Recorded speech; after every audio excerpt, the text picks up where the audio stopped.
우리 하나님의 말씀 누가복음 19장 28절에서 40절, 또 스가랴서 9장 9절부터 10절 두 곳을 보시겠습니다.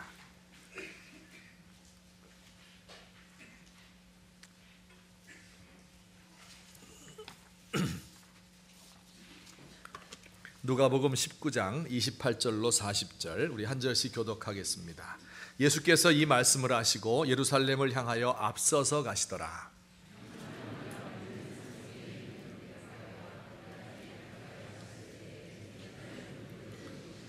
이르시되 너희는 맞은편 마을로 가라. 그리로 들어가면 아직 아무도 타보지 않은 나귀 새끼가 매어 있는 것을 보리니 풀어 끌고 오라.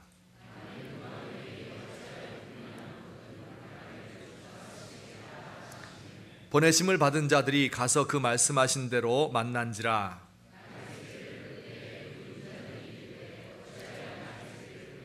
대답하되 주께서 쓰시겠다 하고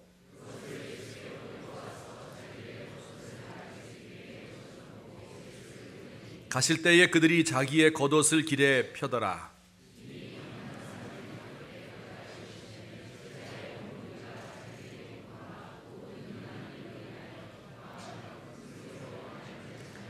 이르되 찬송하리로다. 주의 이름으로 오시는 왕이여, 하늘에는 평화여, 가장 높은 곳에는 영광이로다 하니,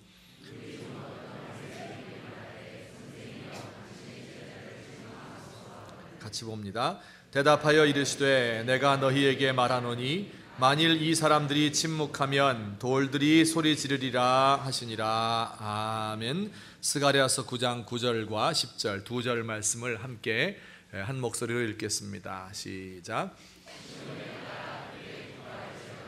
예루살렘에 따라 즐거이 부를지어다. 보라, 내 왕이 내게 임하시나니 그는 공의로우시며 구원을 베푸시며 겸손하여서 나귀를 타시나니 나귀의 작은 것 곧 나귀 새끼니라.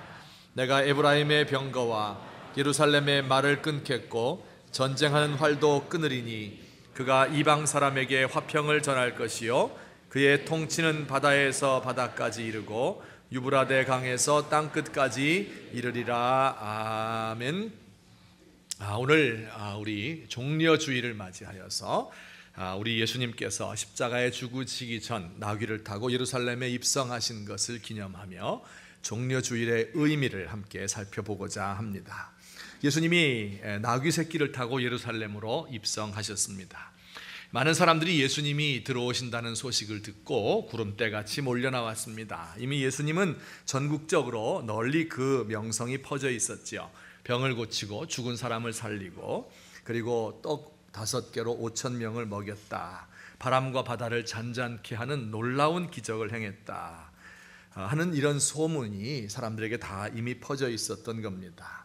이들은 예수님이 오셔서 그들에게 큰 변혁기를 줄 것을 기대하면서 하나님을 찬양하고 왕이신 예수님을 맞아들였습니다. 자신들의 겉옷을 벗어서 나귀가 지나가는 길바닥에 깔았습니다. 왕을 모시는 예를 표현한 것이지요. 종려나무 가지를 흔들면서 찬송했습니다. 승리와 기쁨의 표상으로서 전쟁에서 승리한 왕을 맞이하는 것처럼 잎이 넓은 종려나무 가지를 들고 환영합니다. 그들이 노래하기를 이렇게 노래했어요. 찬송하리로다. 주의 이름으로 오시는 왕이여, 하늘에는 평화여, 가장 높은 곳에는 영광이로다. 이렇게 과거 구약 성경에서 예언하였는데 수백 년 전에 예언되었던 그 예수님이, 메시아가 지금 오고 계시다. 이 예수님을 우리가 환영해야 된다 하는 뜻으로 이 많은 사람들이 그곳에 모여 있었던 겁니다. 자, 그런데 그 모습을 생각해 보면요, 이것은 일종의 코미디와 같다, 그런 생각을 떨쳐버릴 수가 없습니다. 왜 그렇습니까? 여러분, 입성이라고 하는 것은 이런 거예요. 오랜 전쟁 끝에 한 나라가 다른 나라를 정복했습니다. 그 수도를 점령했어요. 승전한 나라의 왕이 적군의 수도에 진입해 오는 겁니다. 수십 대의 말과 병거가 앞서서 왕을 호위하고, 아름다운 그 뽑힌 무희들이 꽃을 뿌리고 향을 사르며 왕을 맞이합니다. 왕은 그 나라의 최고 준마가 모는 금으로 번쩍이는 화려한 병거에 타고, 그리고 그 옆에는 공을 세운 장군이 함께 호위하고 들어오는 거예요. 그리고 그 왕의 뒤에는 기병대와 그리고 보병, 정예의 병이 열을 맞추어서 행진하고, 그 뒤에는 사로잡은 적군과 노예들이 쇠사슬에 끌려서 묶여옵니다. 길가에는 백성들이 둘러서서 왕의 만세를 외치고, 그 왕은 성으로 진입해서 성벽 높은 곳에 앉아서 그 전쟁에서 공을 세운 사람들에게 상을 베풀게 되지요. 그리고 백성들에게 떡과 고기와 술을 나누어 줍니다. 여러분, 이런 것을 뭐라고 불러요? 이것을 입성이라고 부르는 겁니다. 입성이란 이런 거예요. 내년 말이 되면 대통령 선거가 있을 예정이에요. 온갖 고난을 겪고 인간 승리한 대통령이 당선되었습니다. 온 국민들의 축하와 환호 속에 대통령으로서의 직무를 시작하려 합니다. 선거가 끝난 후 며칠 지나서 검은 세단들이 청와대와 정부 종합청사를 비롯한 모든 국가기관으로 줄줄이 출근을 합니다. 그 차 안에는 우리나라의 귀재들이에요. 선거를 도왔던 참모들, 이미 구성해 놓았던 막료, 막후 내각의 강료들, 또 각 대학에서 차출한 경륜이 뛰어난 석학들, 똑똑한 젊은 브레인들, 이런 사람들이 정부기관으로 일제히 검은 옷을 입고 들어갑니다. 기관장이 정문 앞에까지 나와서 차 문을 열어주면서 잘 오셨습니다, 환영합니다, 플랜카드가 붙어 있습니다. 카메라 플래시가 곳곳에서 터졌어요. 그날 저녁 뉴스의 헤드라인은 이렇습니다. 대통령직 인수위원 청와대 입성. 그렇게 헤드라인 이 멘트가 떴습니다. 여러분, 이런 것을 입성이라고 부르는 거예요. 근데 예수님의 모습은 어떻습니까? 예루살렘에 입성하시는 예수님은 어때요? 나귀를 타고 오셨대요. 나귀라는 짐승은 어떤 짐승입니까? 말과 비슷하게 생겼지만 키가 작습니다. 그 나귀의 어깨까지의 높이가 1m에서 1m 50cm 정도 됩니다. 몸에 비해서 그 머리가 크지요. 그리고 귀가 깁니다. 등이 불쑥 튀어나와 있습니다. 그 작은 나귀에는 짐을 싣거나 혹은 사람을 태우거나 밭을 갈기도 합니다. 예수님이 타신 것은 이런 나귀의 새끼였습니다. 사람을 처음 태워보는 어린 나귀였던 것입니다. 예수님도 몸집이 비대하진 않으셨겠지요. 비쩍 마른 그 예수님을 어린 나귀가 힘없이 태우고 들어오는 모습을 여러분 상상해 보시기 바랍니다. 시골 농부가 며칠 동안 돗자리를 열심히 짜서 몇 개 만들었어요. 그래서 이것을 시장에 내다 팔기 위해서 나귀에 싣고 2시간 되는 길을 걸어갔습니다. 시장에서 그 돗자리를 다 팔고 기분이 너무 좋았습니다. 술 한 잔 걸치고 나귀 등에 올라타서 노래를 흥얼거리면서 자기 집으로 돌아올 때 타는 짐승이 나귀예요. 나귀라는 건 이런 짐승입니다. 왕이 타는 그런 짐승이 아니에요. 여러분, 이보다 더한 부조화가 어디에 있을까요? 사람들은 그를 왕으로 모시고 환영합니다. 그러나 정작 예수님은 나귀를 타고 오셨습니다. 예수님 스스로도 자신을 메시아라고 생각하는데, 그런데 그는 먼지를 뒤집어 쓴 채 새끼 나귀에 의지하여 갈릴리 촌사람 몇 명의 호의를 받으면서 예루살렘으로 들어갑니다. 여러분, 나귀를 타고 입성하신 예수님, 이것이 무엇을 상징하는 것일까요? 무엇을 가르쳐주고자 하는 걸까요? 왜 예수님께서는 말 대신에 나귀 새끼를 선택한 것일까요? 여러분, 이런 부조화가 우리에게 보여주는 진리는 어떤 것일까요? 우리 이 시간에 그것을 함께 살펴보고자 합니다. 그 진리를 잘 알기 위해서는요, 이 예수님의 사건보다 500년 전에 앞으로 이런 일이 있을 것이다 예언했던 선지자가 있어요. 예언자가 있어요. 그의 예언을 잘 들어보면 왜 예수님께서 나귀를 타고 예루살렘에 입성하셨는가 하는 것을 알 수 있습니다. 그 이유가 무엇일까 하는 것, 오늘 2가지로 살펴보려고 합니다. 첫 번째로, 예수님이 왜 새끼 나귀를 타고 들어가셨어요? 그것은 예수님의 겸손을 보여주고 있는 것이 우리가 쉽게 이해할 수 있을 겁니다. 스가랴서 9장 9절 말씀을 한번 다 같이 읽어보겠습니다. 시작.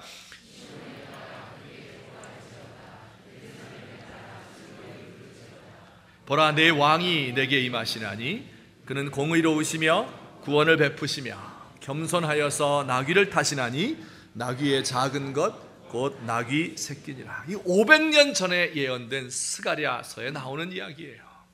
메시아 왕이 너희에게 임할 텐데 그는 겸손하여서 나귀 새끼를 탔다. 우리는 역사적으로 겸손한 왕을 별로 본 일이 없습니다. 왕은 뭘 타야 돼요? 황금빛 가마를 타고 등장을 하거나, 검은색 리무진을 타거나, 헬리콥터를 타고 하늘에서 내려오거나, 에어포스 원을 타고 내리는 이런 통치자는 상상이 되지만, 나귀를 탄 통치자는 상상할 수가 없습니다. 한 나라를 통치하는 사람은 항상 권위를 가지고 있어야 되고, 사람들에게 호령을 해야 되고, 권세를 부려야 한다고 생각해요. 그래서 나귀를 타신 왕의 모습이 우리는 전혀 익숙하지는 않습니다.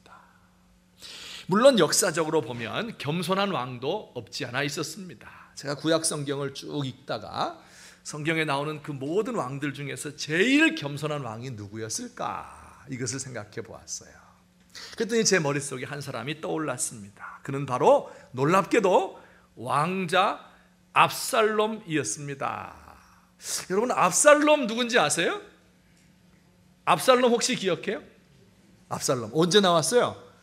지난주에 배웠어요. 압살롬 아주 오래된 이야기가 아닙니다. 근데 지난주에 했는데 벌써 잊어버리셨는데, 이 압살롬이란 말은요, 그 말의 뜻은 굉장히 좋은 뜻이에요. 샬롬의 아버지다, 그러니까 평화의 아버지다, 그런 뜻이에요. 혹은 아버지 하나님은 평화이시다, 그런 좋은 이름을 가졌습니다. 근데 한국말로 번역하면 이제 압살롬이 돼가지고 이제 안 좋게 되는데, 그런데 그의 집은요, 왕궁 근처에 있었습니다. 사람들이 이제 왕에게 재판을 청하러 가지요. 억울한 마음 많이 있어가지고, 왕이시여 이걸 해결해 주세요, 그러면서 왕에게 재판을 청하러 갑니다. 그러면 그 왕궁에 가는 길목에 압살롬이 있다가 거기 가는 사람들을 맞이하면서 이렇게 말했어요. 제게로 오세요. 내게로 오는 사람에게 제가 정의를 베풀어 드리겠습니다. 이렇게 이야기를 했습니다. 왕자니까, 그죠? 그 사람들이 그에게 가서 재판을 받곤 했습니다. 가까이 와서 왕자에게 절을 하려고 했습니다. 그러면 이 압살롬은 얼른 뛰어가서 손을 내밀어서 그 사람을 붙들어 일으켰습니다. 그리고 그를 꼭 끌어안았어요. 그리고 그의 입에다가 볼에다가 키스를 했습니다. 그러면서 말했어요. 나도 당신과 똑같은 사람입니다. 이렇게 하지 마세요. 하면서 그에게 재판을 해주었습니다. 여러분, 이 압살롬이 왜 그렇게 했는가? 성경에서는 그런 압살롬에 대해서 이렇게 묘사하고 있습니다. 사무엘하 15장 6절에 보면 이스라엘 사람의 마음을 압살롬이 어떻게 했어요? 훔쳤다, 도적질했다, 그렇게 이야기를 합니다. 압살롬이 왜 이런 일을 했습니까? 세력을 규합하고 백성들의 인기를 모아서 자기가 반란 일으켜서 왕이 되려고 했던 거예요. 아버지를 죽이고. 그렇게 하려는 기초 작업으로서 사람들에게 이렇게 겸손하게 대한 겁니다. 가만히 보면 자신의 목적을 이루기 위해서 겸손을 가장하는 사람들은 꽤 많습니다. 표를 의식하는 정치인들이 늘 고개를 숙이고 인사하며 겸손을 가장하기도 합니다. 사람들의 인기를 구하는 연예인들이 그렇습니다.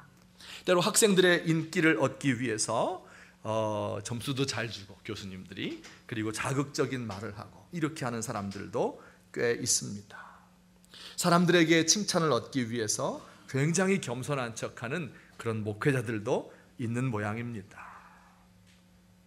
여러분, 예수님의 나귀 타고 오신 모습은 이런 가장된 교만은 아닙니다.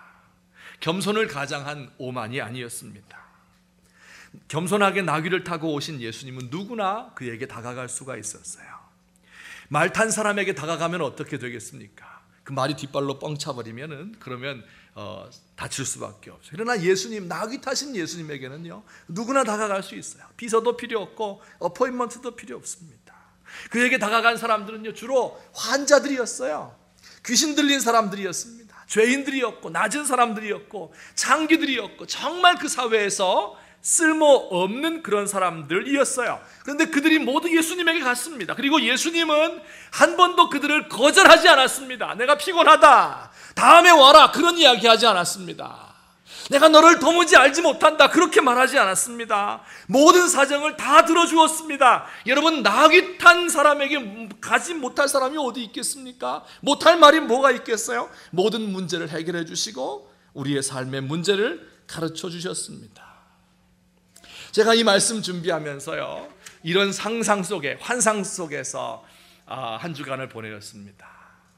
우리가 예배를 드리고 있는데 만약에 예수님께서 저 뒷문을 여시고 나귀를 타고 들어오시면 어떻게 될까요? 여러분 상상해 보세요. 머릿속으로 그려보세요. 우리 모두 깜짝 놀라서 다 달려갈 거예요. 저부터 얼른 예수님 밟고 지나가세요 하면서 제 웃도리를 벗어서 드릴 것 같습니다. 그리고 그 나귀 앞에 가서 한번 손도 잡아보고 예수님 몸에서 나는 냄새도 한번 맡아보고 나귀도 한번 쓰다듬어 볼 것 같아요.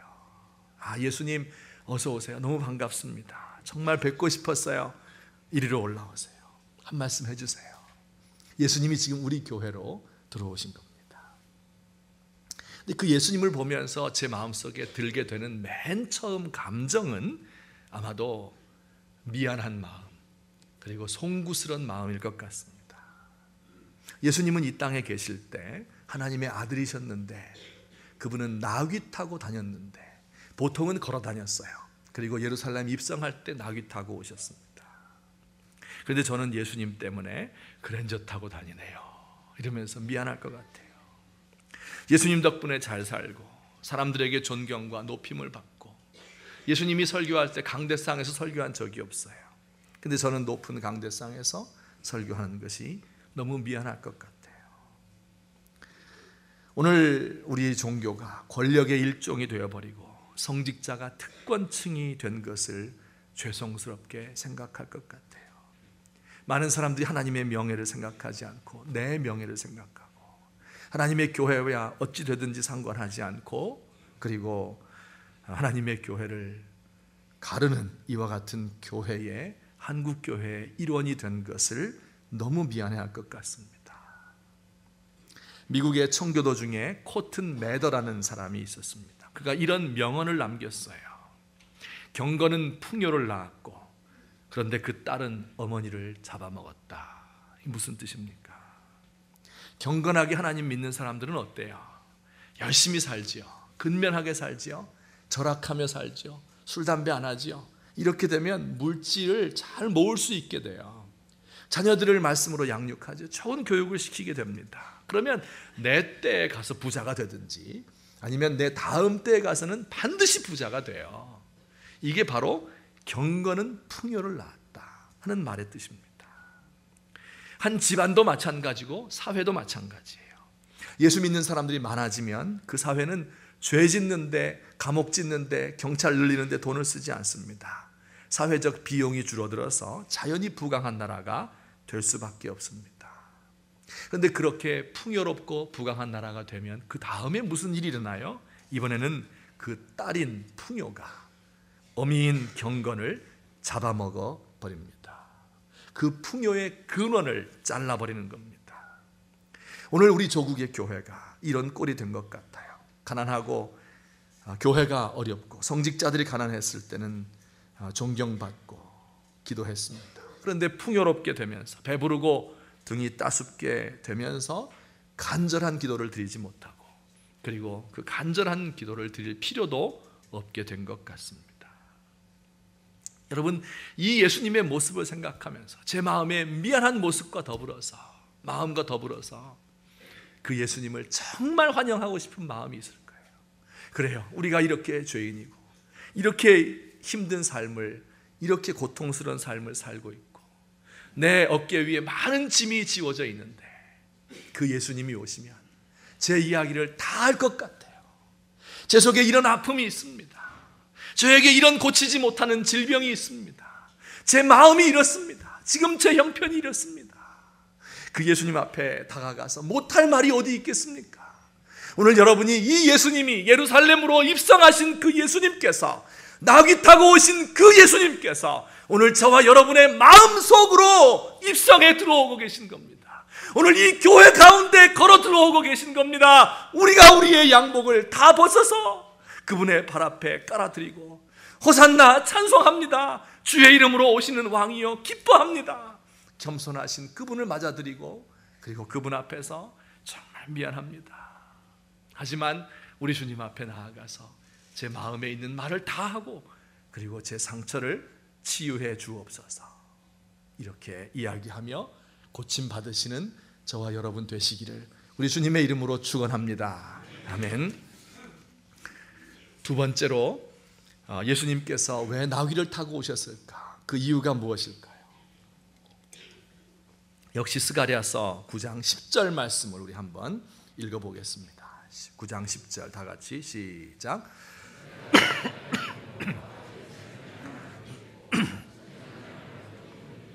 그가 이방 사람에게 화평을 전할 것이요 그의 통치는 바다에서 바다까지 이르고 유브라데 강에서 땅 끝까지 이르리라. 아멘. 뭐라 그러셨어요? 에브라임의 병거와 예루살렘의 말을 끊겠다. 여러분, 하나님께서요 성경에 보면 전쟁을 좋아하지 않습니다. 그래서 전쟁을 하고 나면 그 남의 물건을 포획하잖아요. 노략하잖아요. 그때 노략할 수 있는 물건 중에 제일 비싼 게, 제일 좋은 게 뭘까요? 그게 바로 말이에요. 지금도 전쟁 무기가 제일 비쌉니다. 이걸 포획하는 거예요. 그러면 그 말을 어떻게 하라고 그랬어요? 말의 뒷발꿈치 힘줄을 잘라버려라. 힘을 쓰지 못하게 하는 거예요. 전장을 달려가지 못하도록 만들라고 하셨습니다. 평화의 왕으로 오신 것을 상징하는 게 바로 말이 아닌 나귀를 타고 오는 겁니다. 세상의 모든 군왕들은 말을 탑니다. 전쟁할 때 소용되는 것이에요. 키 큰 말 위에 올라가서 긴 칼을 휘두르며 사람들을 죽이는 것이죠. 반면 나귀를 탄 사람은 전쟁할 수가 없어요. 나귀는 사람을 태우고 전장을 달릴 정도로 힘이 있지 않습니다. 나귀를 타고 앉아도 그 키는 서 있는 사람 정도밖에 안 되기 때문에 전혀 위협이 될 수가 없습니다. 하물며 이제 갓 젖을 땐 나귀 새끼 위에 올라탄 사람이 무슨 전쟁을 할 수 있겠습니까? 여러분, 예수님께서 지금 입성하고 계신 예루살렘은요 평화가 없는 도시였습니다. 원래 예루살렘의 이름의 뜻은요 평화의 터전이란 뜻이에요. 살렘이란 말이 샬롬과 그 의미 비슷하죠. 평화의 터전입니다. 평화의 기초예요. 사람들도 평화를 원했어요. 그래서 예수님 오실 때 찬송 뭐라고 했습니까? 찬송하리로다 주의 이름으로 오시는 왕이요 하늘에는 평화요 가장 높은 곳에는 영광입니다. 평화를 희구했습니다. 그런데 평화가 없었어요. 예수님이 오셔서 그 성을 보고 어떻게 하셨어요? 아까 읽은 41절과 42절에 다시 한번 읽습니다. 시작. 가까이 오사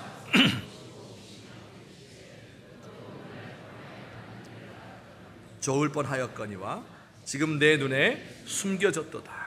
예수님께서 그 성을 보고 우셨어요. 너도 오늘날 평화에 관한 일을 좀 들었으면 좋을 뻔했는데 내 눈에 평화가 숨겨졌다.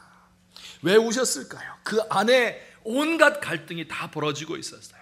유태인 집권자들과 로마 사람들 사이에, 사두개파와 바리새파 사람들 가운데, 헤롯의 가문에서 권력 있는 사람은 민중들을 억압하고 이들은 칼을 품고 다니다가 로마에 붙어있는 사람을 보면 찔러 죽였습니다.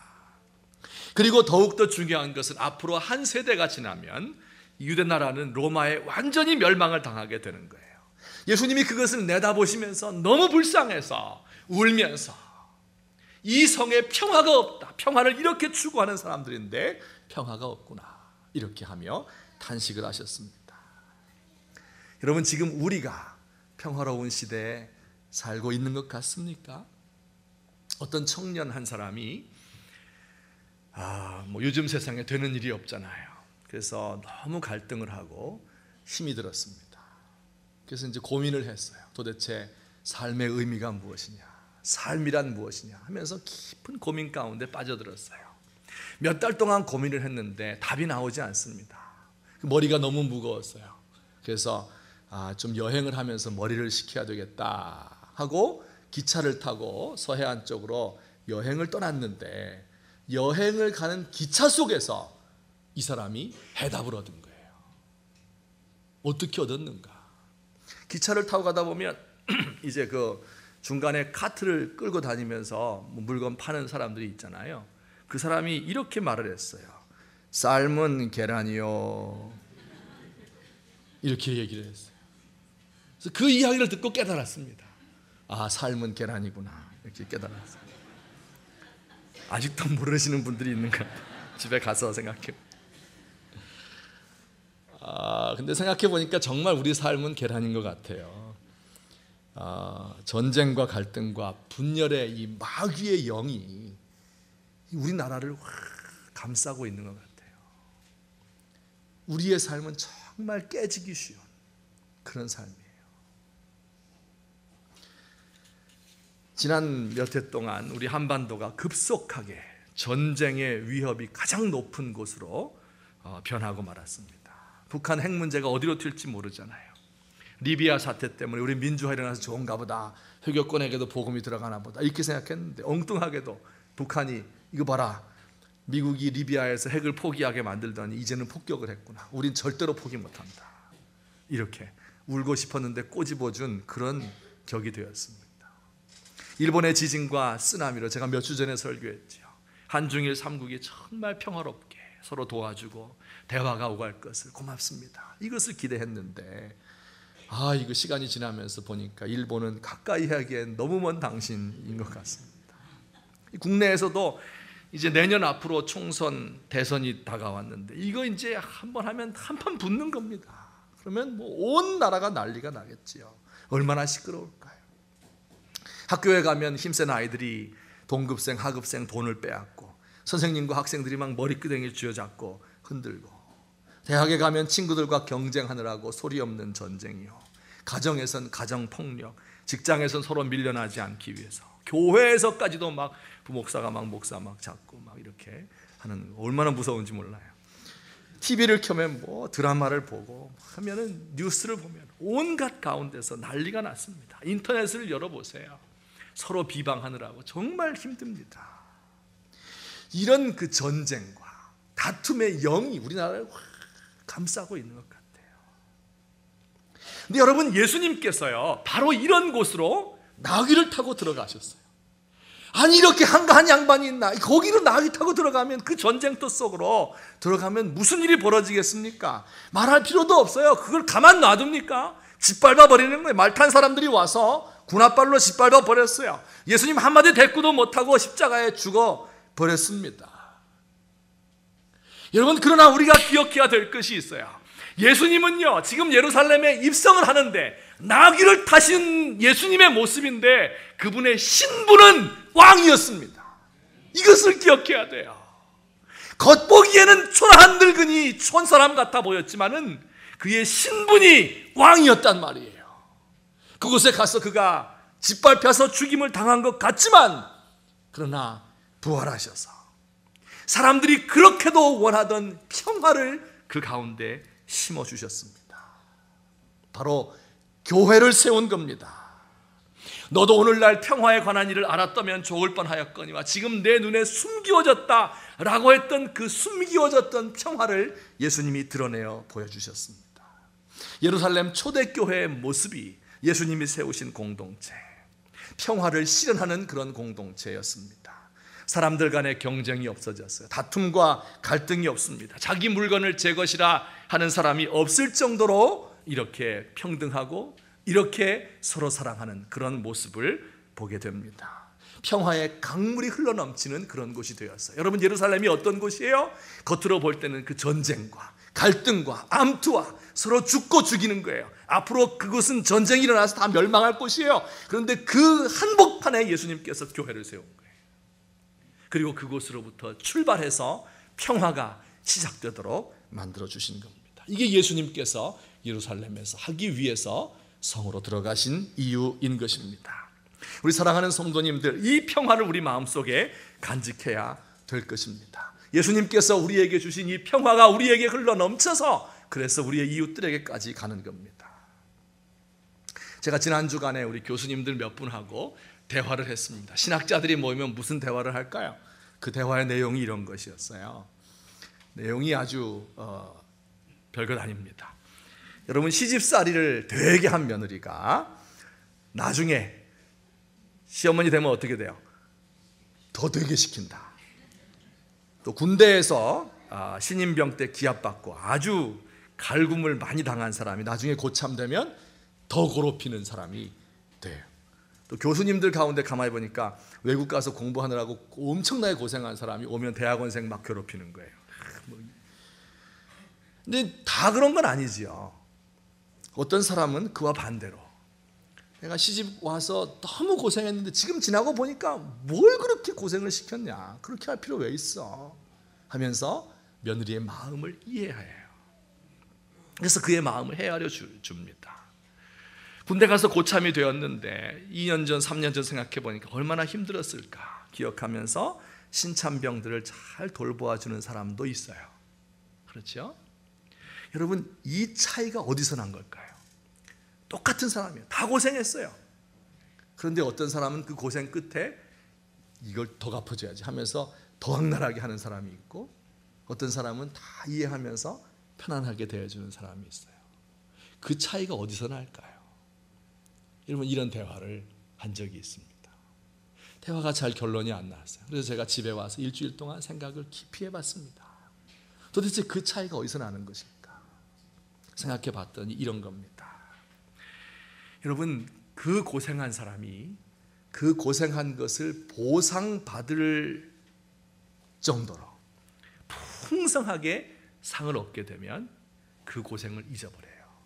그리고 그 지금 고생하고 있는 사람을 불쌍하게 여길 수 있는 마음이 생깁니다. 그런데 더 괴롭히는 사람은요, 왜 그런 거예요? 억울하거든요. 내가 몇 년 전에 이렇게 당했는데 그게 너무 억울하니까 내 밑에 있는 사람을 더 갈구고 더 괴롭히는 겁니다.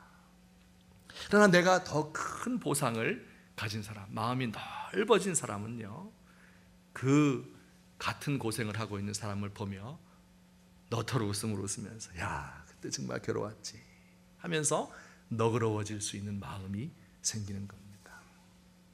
여러분, 우리 주님께서 우리에게 주시는 선물이 바로 그 평화예요. 우리 마음을 그렇게 넓게 만들어 주시는 거예요. 우리에게 구원의 은혜를 주시고 우리에게 필요한 모든 것들을 공급해 주시기 때문에 우리의 마음이 편안해지고 부드러워지고 넓은 마음이 되는 겁니다. 그래서 우리 가운데 고생하는 사람들을 보면 그것이 안타깝고 어떻게 하면 그들에게도 이 평안을 전할 수 있을까 하는 이런 마음을 가지게 됩니다. 결론적으로 말씀드립니다. 우리 작은 것부터 시작했으면 좋겠어요. 우리 가정에서부터 폭력을 몰아냈으면 좋겠어요. 혹시 우리 가정에 폭력이 있는 분 있어요? 막 때리고 그다음에 말로 폭력하고 막 이런 분 있어요? 요새는요, 자매님들이 이렇게 많아져 가지고 비율이 점점 높아져서 30%에 도달하고 있대요. 여자가 남자의 폭력 행하는 게 말이에요. 근데 여자가 남자에게 폭력을 행하면 치사율은 훨씬 높아요. 뭐냐하면 때릴 때 후라이팬 때리기 때문에, 다리미로 하기 때문에 아주 굉장히 조심해야 됩니다. 저 그런 생각했어요. 이렇게 기도드렸습니다. 우리 학교가, 우리 백석학원이 카이스트보다 학력은 뒤떨어질 수 있다. 그렇지만 우리 학교에서는 그 마음의 갈등 때문에 자살해서 죽는 사람은 최소한 한 사람도 없어야 되겠다. 이것이 기도 제목이 되었습니다. 자살방지위원회 만들면 되겠습니까? 그렇게 하면 방지될까요? 그렇게 되는 게 아니에요. 여러분, 내 속에서 일어나는 그 평화, 예수님이 주신 그 놀라운 평화가 나에게서부터 흘러나와서 우리 학생들에게까지 흘러넘치는 거예요. 그렇게 될 때 자연스럽게 되는 겁니다. 여러분, 우리가 배출하는 신학생들이 세상에서 가장 뛰어난 신학자가 아닐 수도 있습니다. 가장 큰 교회를 담당하는 훌륭한 목회자가 아닐 수도 있습니다. 하지만 최소한도 사람의 마음을 짓밟는 사람은 되지 않아야 되겠다 하는 그런 마음을 가지고 있습니다. 여러분, 우리가 다니는 직장, 우리에 속해 있는 이웃들, 무엇보다도 우리의 교회 안에서부터 우리 신앙의 친구를 사귀고 우리 안에서 정말 평화가 넘쳐날 수 있으면 좋겠습니다. 오늘 이 아침에 이 교회를 걸어 들어오고 계신 예수님의 모습을 상상해 보십시다.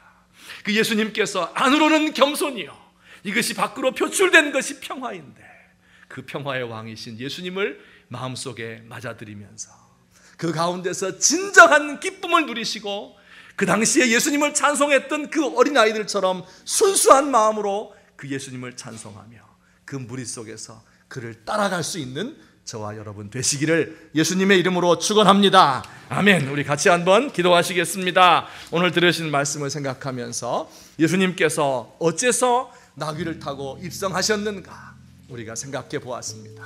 마음속에 생각하시며 우리 같이 기도하시고, 내가 이런 예수님을 믿고 있습니다. 이런 예수님을 따르고 있습니다. 내가 그런 사람 되기를 원합니다. 하나님 앞에 간구하며 나아가십시다. 사랑의 하나님 아버지, 고맙습니다.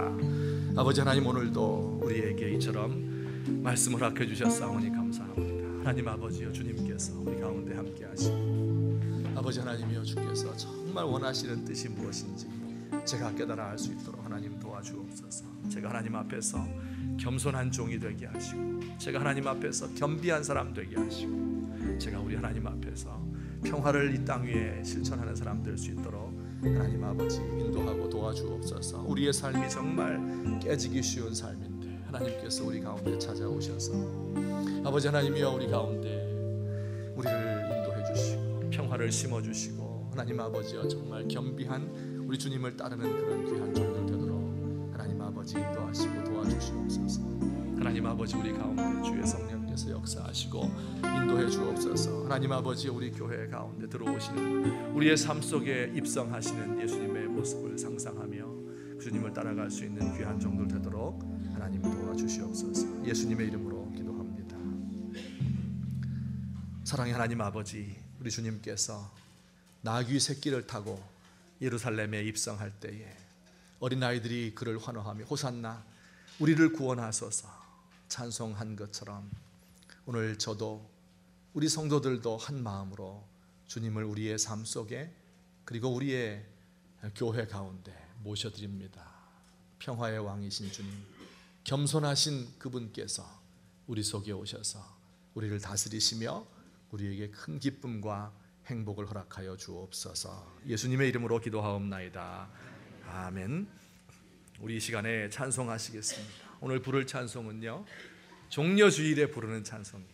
길 위에 종려나무 가지와 화려한 꽃송이들을 뿌리면서 주님을 모두 나와 맞으라, 눈물을 씻어주는 그 주님 가사를 생각하시면서 기쁜 마음으로 이 찬송을 함께 부르시겠습니다.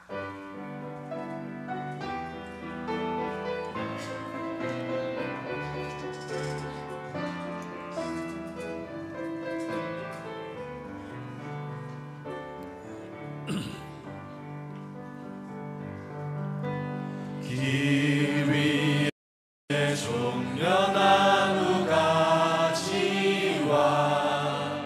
화려한 꽃송이를 뿌리면서 주님을 모두 나와 맞으라,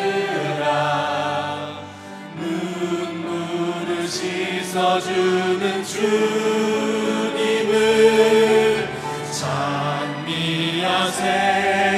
주의 이름 만민 다 노래하세. 영광 돌리세. 호산나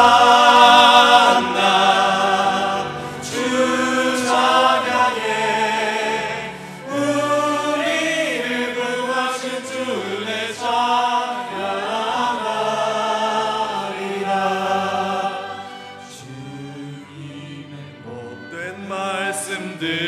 듣고서 불쌍한 모든 백성이 자유 얻어 온 세상 평화롭게 되오니, 마음의 광명으로 되도다.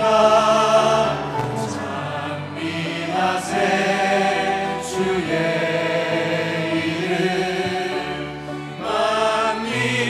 노래하세. 영광 돌리세. 호산나 주 찬양해. 우리를 구하신 주의 찬양하리라.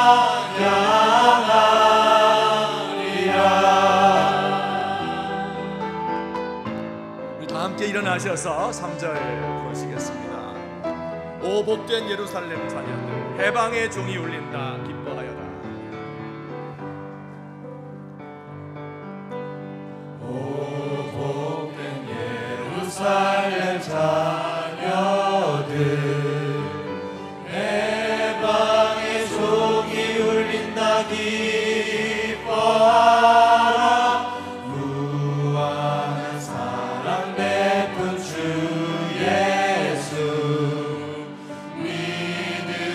참 소망을 주시네. 찬미하세 주의 이름 만민다 노래하세 영광 돌리세 호산나 주 찬양해 우리를 구하신 주의 찬양하리라. 호산나 주 찬양해 우리를 구하신 주의